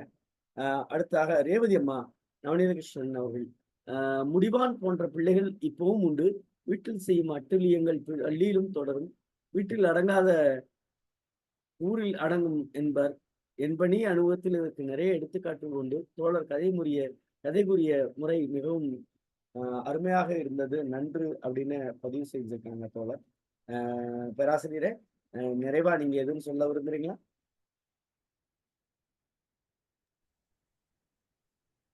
இந்த நிகழ்ச்சியில உங்களை எல்லாம் சந்தித்ததுல ரொம்ப மகிழ்ச்சிங்க. இந்த மாதிரி நிகழ்ச்சியை தொடர்ந்து செய்யணும்னு கேட்டுக்கிறேன். நன்றி. நன்றி தோழமையே. உண்மையிலே பொதுச்செயலாளர் நாளை நிகழ்வுக்கு போயிடலாமா? நாளை கதை இவர்களை பிரித்தது. ஆசிரியை தி ரேவதி அவங்க சொல்றாங்க. தோழர்களே, இந்த கதை எத்தனை கதைகளை கேட்டிருந்தாலும் படித்திருந்தாலும் இந்த கதையை படித்த பிறகு நான் விழுந்து விழுந்து விழுந்து இந்த கதையை நான் முன்னாடி படிச்சதே கிடையாது. ஒவ்வொன்றையும் ரசிச்சு ரசிச்சு மனுஷன் சிரிக்க வச்சுட்டாரு. அத பேராசிரியர் ராமச்சந்திரனும் அழகா கடத்தினாங்க. இதுல என்னன்னா, இது சாதாரண விஷயம் கிடையாது இந்த கதை என்பது ஒரு சமூகத்தில் இருக்கக்கூடிய அவலங்களையும் ஒரு சுட்டிக்காட்டுகிற சூழல் அப்படின்னு அவங்க அழகா சொல்லியிருக்காங்க. கிராவுடைய அந்த நுணுக்கமான கதை, ஒரு நல்ல கதையாளர், நல்ல படைப்பாளி என்பதற்கு நிறைய இடங்கள்ல அதுக்கு ஒரு 2-3 உதாரணங்கள் சொல்றார். ஒண்ணு பூனை, இன்னொன்னு இந்த நாய், அடுத்து வந்து அவங்க வீட்டுல இருக்கக்கூடிய அவங்க அக்கா செயல்படுத்துகிற பெயர். இவருக்கு சூட்டப்படுகிற அந்த பட்ட பேரே பார்த்தீங்கன்னா முடிவான். என்ன முடிவான் அப்படிங்கிற ஒரு கேள்விக்குறி தொக்கி நிற்கிறது. இதுல என்ன பிரச்சனை அப்படின்னா, பூனை நிம்மதியா குட்டிகளை இடமாற்றி வைக்காமல் கொஞ்சம் பெருசானவுடன் சாப்பாடு கூட்டத்துக்கு அழைத்து கொண்டு வந்திருந்தது அப்படின்னு முதல் பத்தியில தொடங்கி இருக்கிறார். அப்படி தொடங்கினாலும் கூட அவர் என்ன பண்ணியிருக்காரு அப்படின்னா, பேராசிரியர் அதை உடைச்சு பேசுறார். சர்க்கஸ்களை பாக்குறதுக்கு கூட்டிட்டு போயாச்சு, திரும்பி வர்றான். இந்த நாய் கம்பெடுத்து கொடுக்குறான். கொடுத்ததை விட்டுட்டு வாங்கல, அடிக்கிறான். அவங்க அக்கா திட்டுறாங்க. அடுத்து 3வது நிலை, அவன் அங்கிருந்து வர்றான். வந்த பிறகு இவனை பார்த்த பிறகு இந்த நாய் பண்ற செயல்பாடு இருக்கு பார்த்தீங்களா, அடேங்கப்பா. வீட்டுக்குள்ள நுழையும் போது கட்டுத்தரையில படுத்து கிடந்த பசுமாடு ஒரு வினாடி அசைகிறத அப்படியே நிறுத்திட்டு காதுகளை அப்படி முன்பக்கம் குவித்து இவனை பார்த்து அப்படியே லைட்டா அசைத தொடங்குது. ஆகா, வந்துட்டானே அப்படின்னு. இது நாய்க்குட்டி என்ன பண்ணுது? அடி வாங்கின நாய்க்குட்டி, முதல்ல அடி வாங்கின நாய்க்குட்டி இப்போ அவன் வந்த பிறகு என்ன பண்ணுதுன்னா அமைதியை இழந்துருது. கட்டுச்சங்கிலிருந்து விடுப முயற்சி பண்ணுது, நம்மளா இழுத்து. இப்ப நேர இப்ப வந்துட்டு ஆளு வந்த பிறகு வாழை அப்படியே கவுட்டைக்குள்ள நுழைச்சு பின்வாங்கி ஓரமா ஒடுக்கமாக நின்றதுன்னு எழுதுறார். ஆனா 2 விஷயத்திலும் ஒரு விஷயம், அடிவாங்கிய நாய் இப்படி இருக்கிறது. ஆனால் அடிவாங்கிய நாய் முன்னே ஒரு நாய் கம்பெடுத்து கொடுக்கிறது. ஆகவே இங்க என்ன அந்த உலகம் சொல்ல வருகிற செய்தி என்றால், அடிச்சா அவன் திருந்திடுவான், பயந்துருவான் அப்படின்னு ஒரு சமூகத்தினுடைய தீர்வா எல்லாரும் நினைக்கிறாங்க. அது இல்லைங்க. 2 விஷயம் அது பேராசிரியர் சொல்லும் போதே ஆரம்பிச்சாரு. கடைக்குட்டினா கட்டற்றவன், கட்டுப்பாடற்றவன் அப்படின்னு ஒரு ஒரு ஒரு குறியீடோட சொன்னாங்க. ஆனா இன்னைக்கு சமூகத்துல என்ன பிரச்சனை அப்படின்னா, 3 பேர் பயந்து ஓடுறோம். ஒண்ணு சமூகமும் ஒரு காரணம். சமூகம் தான் அந்த நாயை என்ன சொல்லுது, இப்படி எல்லாம் அடிச்சீங்கன்னா சரியாயிரும், என்ன பண்ணா சரியாயிரும் அப்படின்னு சொல்லுது. ஆனால் ஒரு குழந்தை அல்லது ஒருவர் பிரச்சனையில் இருக்கின்ற பொழுது எந்த குடும்பம் அவர்களுக்கு துணை நிற்கிறதோ அவன் மட்டும்தான் அந்த பிரச்சனையிலிருந்து மீண்டு வர முடியும். நீங்க சொல்லலாம், படங்கள்லாம் காட்டுற மாதிரி நண்பர்கள், காதலி, அவங்க இவங்க, அதெல்லாம் பொய்யுங்க. குடும்பம் அவனுக்கு உறுதுணையாக நிற்க வேண்டும். குடும்பம் இந்த இடத்துல அவர்கள் இழந்து விடுகிறார்கள். யார? இன்னொருத்தரை கூட்டிட்டு போய் சர்க்கஸ் கூட்டிட்டு போங்கிறாங்க, ஸ்கூல்ல கொண்டு போய் விடுறாங்க. குடும்பம் துணை நிற்க முடியும் அப்படின்னு சொல்றதுக்கு ஒரே உதாரணம் யாருன்னா, அவங்க வந்துடுறான், அங்க இருந்து வந்துடுறான். வந்த பிறகு எனக்கு ரொம்ப பிடிச்ச விஷயம், அவங்க அக்கா குளியாட்டுறா. எப்படி குளியாட்டுறா அப்படின்னா, அவன் ஏற்கனவே சரங்கோட வந்திருக்கான். அந்த சரங்கு அவனுக்கு எரியாத அளவிற்கு, அவன் மேல அவனுக்கு எரிச்சல் உண்டாத அளவுக்கு அவன் பார்த்து அவங்க அக்கா குளியாட்டுறா. என்ன எப்படியா, அரப்புத்தூள் காந்தும் சீயக்காய் காந்தாது என்று சொல்லி சரங்குகளில் காந்தல் ஏற்படாமல் பதமாய் தேய்த்து குளிப்பாட்டினார். ஆக பொறுப்பு எங்கே இருக்கிறது? இவருக்கு. சரி சார், பெற்றோருக்கு. அடுத்த பொறுப்பு யாருக்கு இருக்கு? ஆசிரியருக்கு இருக்குங்க. ஆசிரியருக்கு இல்லைன்னு பயந்து ஓடிடக்கூடாது. அவர் பிள்ளைய காணாமல் லெட்டர் கொடுத்து விடுறாரு, எல்லாம் பண்றாரு. ஆனால் அவர் என்ன பண்றாரு அப்படின்னா, இங்க இருந்து சரங்கு இல்லாம போகல. ஏன்னா அதுக்கு ஒரு உதாரணம் வேற சொல்றாரு. அவன் வந்த பிறகு அவனுடைய சட்டப்பைய அவன் அவிழ்த்து போட்ட அந்த கால் சட்டையில செக் பண்றாங்க. ஒரு பஸ் டிக்கெட்டோ எதுவுமே இல்லைன்னு சொல்லியிருந்தா பரவாயில்ல. இவன் பிரியமாக வைத்துக் கொண்டிருந்த நீல நிற குட்டி மணிப்பர்சோ எதுவும் காணும். எதை அவர் உணர்த்துகிறார்? எல்லாத்தையும் பறித்துக் கொள்ளுவதா கல்வி? எல்லாற்றையும் எடுத்துக் கொள்ளுவதா கல்வி? அவனிடம் எதை எடுக்க வேண்டுமோ அதை எடுக்கவில்லை, எதை எடுக்கக்கூடாதோ அதை எடுத்துக் கொள்ளுகிறது. இன்றைய கல்வி முறை அப்படித்தான் இருக்கிறது. அதை அழகாக உடைச்சு நொறுக்கிட்டு போயிட்டார். ஆகவே உள்ளே காணும்னு போய் ஒரு லெட்டர் கொடுக்கறதால ஒரு பயனும் இல்லை. இந்த தலைமை ஆசிரியரே தேடி போயிருந்தது. ஏன்னா புள்ள காணாம போயிருக்கான். ஒரு பையனிடம் கடிதம் கொடுத்து விடுவது சரியா என்கிற கேள்வி இங்கே எழத்தான் செய்கிறது. அது முறையும் கிடையாது. நம்பி ஒரு ஆசிரியரை நம்பி கொண்டாந்து ஒரு குழந்தையை விட்ட பிறகு பிள்ளையை காணும் என்கிற ஒரு கடிதாசு கொடுக்கிற ஒரு வாழ்வியல் முறை சரியா என்று கேட்கிறது. ஏனென்று கேட்டால் பிள்ளைகள் அப்படித்தான் இருப்பார்கள். நிறைய சைல்டு அப்படித்தான் இருக்காங்க. எங்க கல்லூரியில பாத்தீங்கன்னா அப்படி போன கூட்டத்தில் ஓட சொன்னேன். ஒரு பையன் வந்தான், முதல்வர்கிட்ட நிக்கிறான், பேச தெரியல. அவன் கேட்கறதுக்கெல்லாம் அப்படிதான் அப்படின்னு அவன் பேசுறே அப்படிதான் பேசுறான், இயல்பு. உடனே இவர் கோவப்படுறாரு, என்ன அப்படி இருக்கான், இவனுக்கு எப்படி சீட்டு கொடுத்து நம்ம கல்லூரியில படிப்பான், அவன் இயல்பு அப்படித்தான். அவனை திருத்துவதற்காகத்தான் ஆசிரியர் பேர் குற்றங்களை தெரியும், குற்றங்களை நீக்குபவன். அதை அவர் செய்ய மறந்து விட்டார். இந்த சமூகமும் செய்ய மறந்து. சமூகம் என்ன சொல்லி கொடுத்துருக்கு? அடிச்சா நாய் கம்பு எடுத்து கொடுக்குன்னு சொல்லுது. பிள்ளைங்களை அடிச்சா திரும்பிடுவாங்களா? கேள்வி அதுதான். அடிப்பவன் குற்றவாளி ஆக்கப்படுகிறான், குற்றம் செய்வதற்கு தூண்டப்படுகிறான். ஏன் அப்படின்னா அதுக்கு ஒரு உதாரணம் பூனை தான். 2 பூனையை தூக்கி போடணும். அவனுக்கு அதான் என்ன நினைக்கிறான், சரி ஒண்ணு இருந்தா சரியாயிரும்ல. ஒரு குற்றவாளியாக ஆக்குகிற அதுக்குதான் அந்த கதையை அவர் அழகா வைத்திருக்கிறார். மனிதன் வச்சுட்டோம், மனிதம்னு வைத்திருக்கிறார். மனிதம் எங்கே போய்விட்டது? மனிதம் மிருகத்தை தேடியா போய்கிறது? இல்லை ஆளுமைகளே, தோழமைகளே. மிருகம் மனிதனை மிருகமாக ஆக்குவது அல்ல கல்வி, மிருகமாக ஆக்குவது அல்ல பண்பாட்டு கூறு, மிருகமாக ஆக்குவது என்பது அல்ல குடும்ப உறவுகளினுடைய அன்பு.